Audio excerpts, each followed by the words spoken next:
Today I want to break down a side hustle model that is simple, scalable, and hiding in plain sight.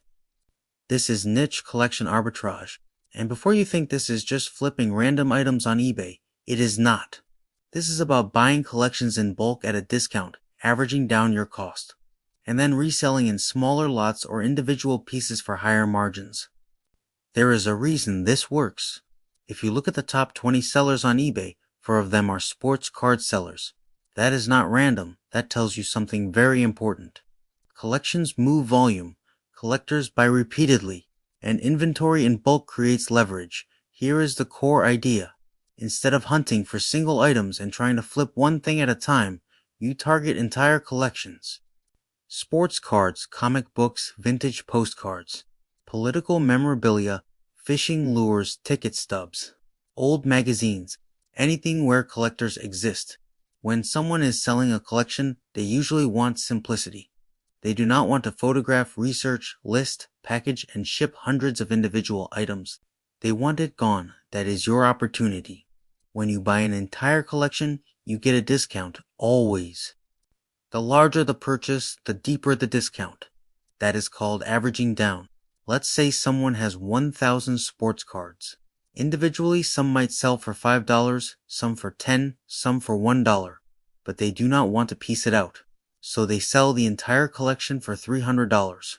Now your average cost per card is 30 cents. You only need a small percentage of those cards to sell for $5 to $20 to make the entire deal profitable. The rest becomes gravy. This is where most beginners miss the leverage. They try to cherry pick. You want volume. The second layer to this model is how you sell. Instead of listing every single item individually and tying up your time with photos and descriptions, you create smaller lots, team-based lots, era-based lots, player-based lots, condition-based lots. Smaller lots move faster than giant collections. Buyers like digestible purchases. You can also use a mystery box style listing. That does not mean you are misleading anyone. It means you provide clear guidelines. For example, you will receive 50 vintage baseball cards from the 1980s, no duplicates, mixed condition. At least 5-star players included. Now you can create one listing and sell that same lot format over and over again. You are not taking 50 new photos every time.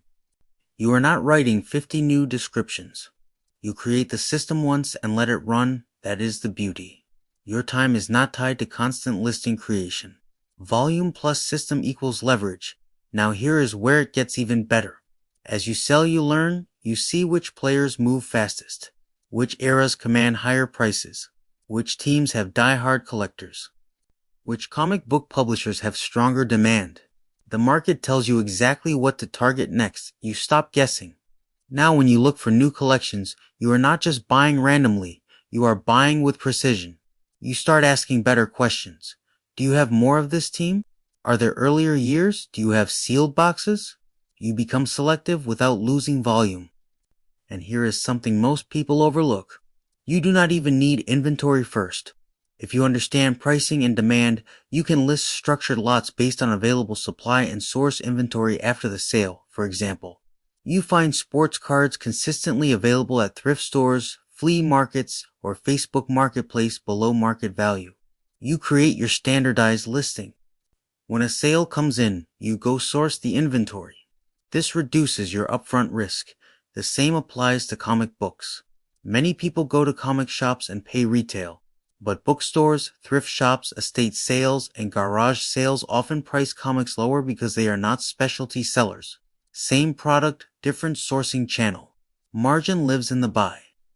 Another powerful angle is Facebook Marketplace. Many sellers list entire collections with poor photos and vague descriptions. You are not competing with experts. You are buying from overwhelmed individuals. You negotiate respectfully, buy in bulk, and create structure where none existed. Over time, this becomes more than flipping. You build a buyer list. Repeat customers message you asking when the next drop is coming. You can move higher-end pieces separately. You can broker larger collections for other collectors. You can even offer consulting to people who inherited collections and want guidance. What started as buying and breaking apart collections turns into authority.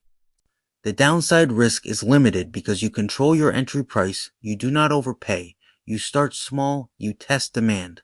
You scale what moves, and remember the key insight. 4 of the top 20 sellers on eBay are sports card sellers.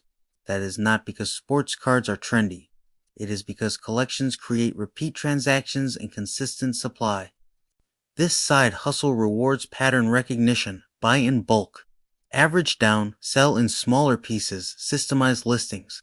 Learn demand. Repeat, it is not flashy, but it is scalable, low risk, and built on real buyer behavior. And that is what makes it powerful.